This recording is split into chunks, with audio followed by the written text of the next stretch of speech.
So today I'm just going to weld some various thicknesses, different types of aluminum that I've got set up. I've got some scrap laying around. I'll weld this to this and that to that. Some of this is already welded up, but anyway, 255 hooked to the Aluma Pro gun. A couple things about the Aluma Pro gun. See, and I love, like you can tell some of this has been TIG welded. I love TIG welding, and TIG welding has a place.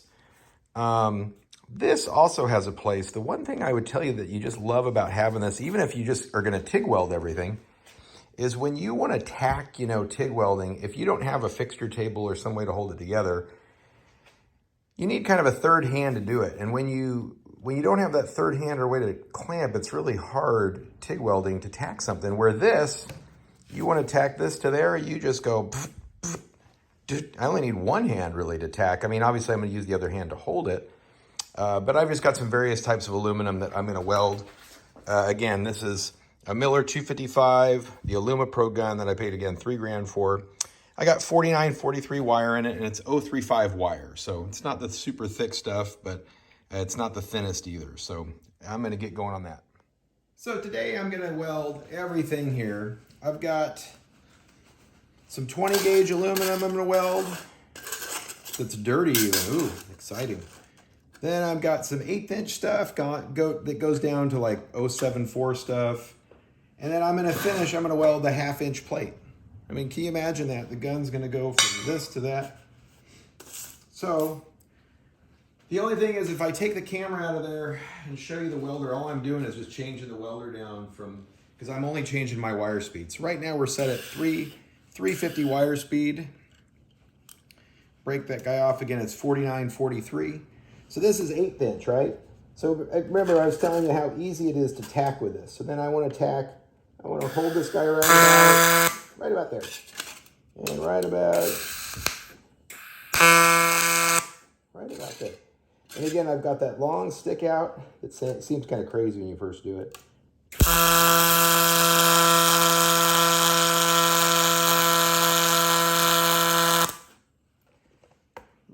Not the best dimes in the world. It's a little hot, but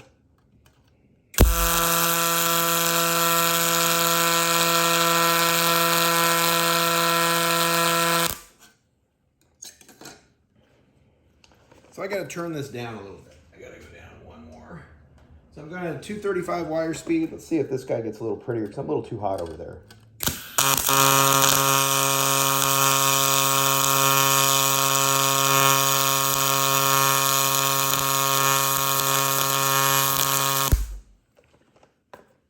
A little prettier. So if I can pull this down just for a second and show you this, just so you get kind of an idea here.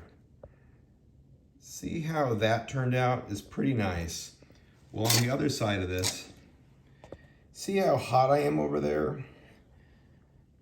They're both strong and good welds. Just this side is just a little too cooking.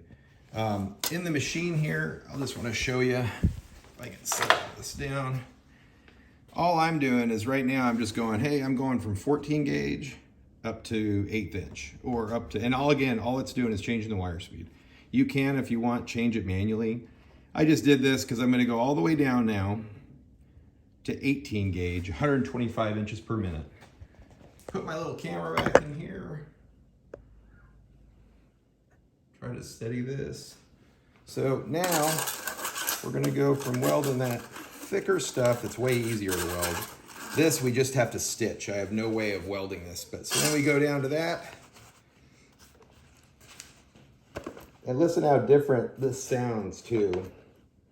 So we'll tack right about.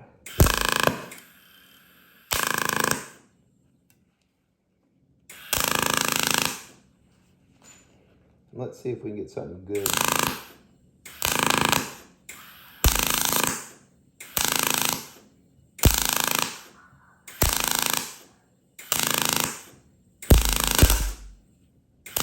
You hear that plate got so much heat in it that it warped and it popped.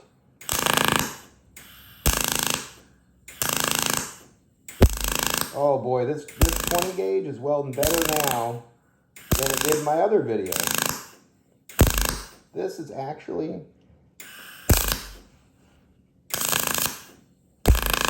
Now, see at the end, I don't know if I caught my arc length too long, but it just popped the wire in the air. You know what? I've got to bring the camera down and show this to you. This 20 gauge, this went even better. If I can get it to focus. See, as that ran across there, right in the middle there, it didn't blow a hole in it, and it just bonded it great. So let's go back here. And then obviously with welding, you're gonna go, oh, that's way too much penetration. It's 20 gauge, there's nothing that's not gonna penetrate it. So then we weld 20 gauge. We've got 1/8 inch. I'll weld another piece of 1/8 inch here just for you to see it. Let me put this back into here. Like that, get my gloves on. I switched my machine back up to 1/8 inch. Actually, I'm gonna go down. I'm gonna go a little hotter. I'm gonna go 250 on the inches per minute, and the machine will adjust to that heat. So now, I've got this long arc length here.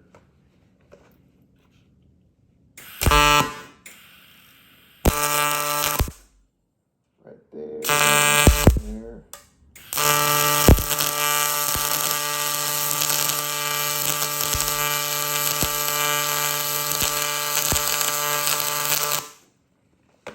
That's pretty good. That's a pretty nice looking weld, Brent. See, you heard that noise? The arc jumped across the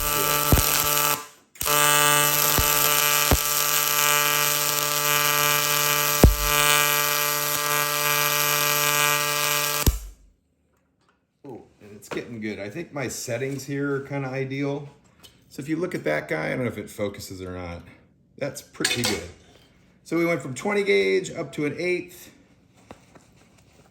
Now we will change the machine. The machine only goes up. The inches per minute will only go up to 800 inches per minute, and that's 3/8. And so now this is a 1/2 inch plate of aluminum that is scrap off of a trailer I welded. You can imagine, like, if you look at how thick this is, and if you see the dimes, yeah, there goes that. If you see these dimes here, this welder, my TIG torch will not start welding this. I got 220 amps in my TIG. We'll probably just weld this plate onto there like that. So we'll get our glove on. My TIG torch, though, just doesn't have enough amperage. You know, obviously you need at least 1 amp for every 1,000th of an inch thickness plus 25% in aluminum. The other thing too is, see how dirty this is? So this thing is set up to weld 3/8 right now. And listen to how this sounds. So we're gonna attack this guy right about, we'll probably put him a little closer. We'll put him in an angle so you can see it better. So now I got 3/8 and I got, you can't believe how hot this is.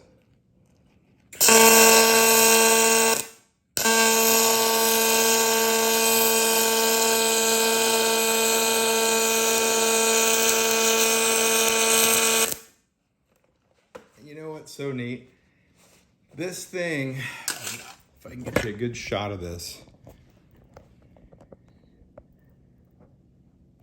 This is welding 3/8 aluminum. Now, can you believe how fast it just welded? And it's 1/2 inch. The machine will only go up to 3/8. But just a couple things about push-pull and the limitations of it. I just think that if you put the time into this, I think that TIG is still amazing. And it just depends on how much time you're willing to put into TIG to get. I've had a couple times too with TIG welding where we have something like this. We got a trailer, we're welding up underneath it, and I've got a big burn mark on my, I've got a burn mark on my bicep from where I was TIG welding underneath an aluminum trailer. TIG welding something like this, and you can imagine I'm on my back, and you're trying to stay out of the way from any debris that's molten, you know, falling on you. And I've got like a fireproof jacket on it and that, but I've had where this piece of molten aluminum fell off, burned my bicep pretty good. But with a push-pull gun, what I was saying was, if you put the time into push-pull or the time into TIG, you have to put, I think, 30 times the amount of time into TIG to get anywhere near any of this. Whereas someone new to welding could literally buy a push-pull gun, start welding aluminum, just take time to practice, make sure your settings are good, make sure when you're going from 20 gauge to 1/2 inch aluminum, which, you know, if you can imagine right now, the machine being able to weld this and this, you know, in the old days, you would need like a $50,000 machine to do. I mean, you know, it's just the price has come down, the size, the compatibility, how easy it is to set up. All I need is argon gas and wire. And the 035 wire will do both of these. Obviously, you go up to 047. A 350p I was just running was running 047, and it's different. You wouldn't do this with it. I think the 035 is a more versatile wire for these two applications. But anyway, I just can't stress how much the push-pull gun, with even without a ton of welding experience, is just incredible to use. So anyway, that's my whole point. Thank you for watching.